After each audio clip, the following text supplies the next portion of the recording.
Police officers in Hong Kong fired rounds of tear gas at protesters across the city. This prompted employers to set stricter curfews for household helpers, including Filipino domestic workers. Here's the report.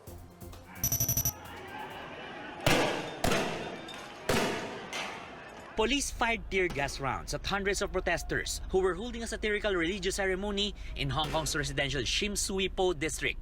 Protesters pointed lasers at the police station and riot officers shot tear gas almost immediately as the response. Hong Kong Airport has also resumed operations, this time implementing new measures to prevent another riot at the hub. Earlier, management was able to get court-issued interim injunction that bars anyone from unlawfully or willfully interfering with airport operations. There are now checkpoints scattered at the terminals. Protesters are also given their own space to hold demonstrations. And I saw the riots happening before we left, and it looks worse on television than what it feels. But I must admit, today, I can only comment on today, it's pretty quiet. I'm not seeing any trouble, a lot of security. So it seems to be running smoothly. So I'm hoping I go home tonight. Passengers condemned demonstrations that took place in the past few days. They say these activities disrupted public order and undermined Hong Kong's image.